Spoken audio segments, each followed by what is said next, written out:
Marina? I heard a voice say behind me. I turned to see my dad standing in the kitchen. How many cookies have you eaten today? I grinned, a bit embarrassed. Maybe 5? What did I tell you about the cookies? He asked.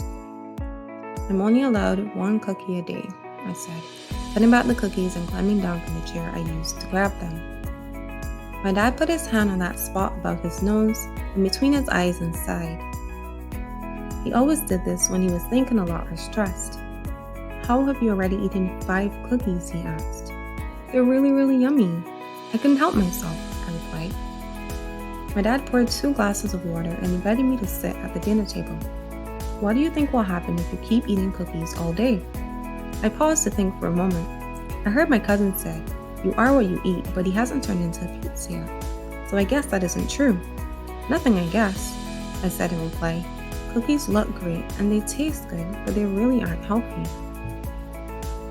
If you keep eating so much sugar, you can get cavities or even develop diabetes, my dad said, explaining what those words meant. I really didn't want cavities or the disease that starts with a D, but I really, really loved cookies. My dad looked at me. I'm sorry, Marina, but I think we're going to have to stop buying you cookies. No, I yelled. Instead, we'll buy you healthier snacks. I couldn't believe it. My dad was taking away my favorite snack in the whole wide world. But, I began. Does this mean I'll never have cookies again? Maybe, when you have better self-control. We'll let you have cookies in moderation, he said. I began shaking my shoulders and hands. I think my self-control is suddenly improving. I can feel it. You don't have to worry about me anymore, I said cheerfully. My dad laughed. Nice try, but you can't fool me. I was upset. I slouched in the chair and began kicking the table. Why don't you love me? Am I not your favorite daughter? I asked. Marina, you're my only daughter, my dad replied. And just because I'm setting a rule doesn't mean I don't love you. In fact, it's because I love you, and I want you to grow up healthy and strong. I looked away, still upset. You may not understand now, but one day you will. This simple story illustrates how some of our interactions with God go. Oftentimes we think because we are saved or are children of God, that our Father in heaven has no reason to discipline us.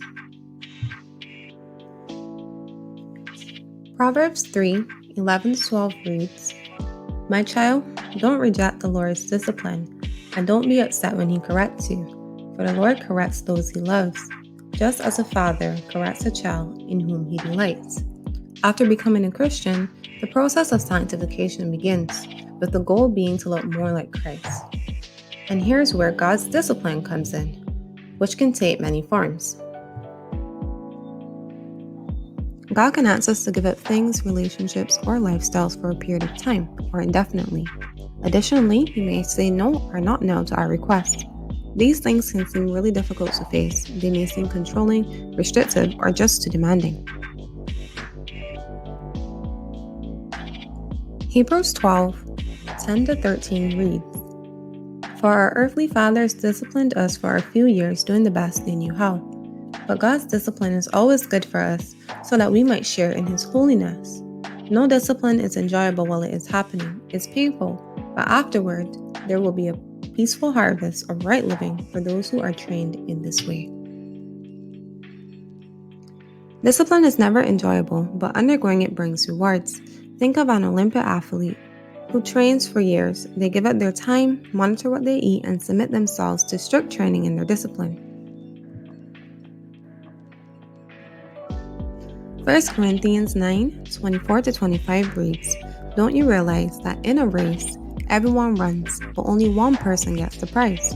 So run to win. All athletes are disciplined in their training. They do it to win a prize that will fade, but we do it for an eternal prize. God loves us and would never discipline out of spite or hatred or simply because He can. Even though it may be painful, God's desires for us are always good. The enemy does the opposite. He offers things we find appealing, but are to our detriment. The enemy desires our downfall and will strike from any angle to accomplish this. The big question we face as believers usually isn't, does God love us? We know He does. We hear it all the time. The question is, do we trust Him and are we willing to submit to His discipline? Do we trust that it is ultimately for our good to look more like Christ and glorify God? Or do we think that we know what's best and we can win the race without His coaching? God expects us to grow into mature believers, but how can we if we don't trust the loving process of discipline?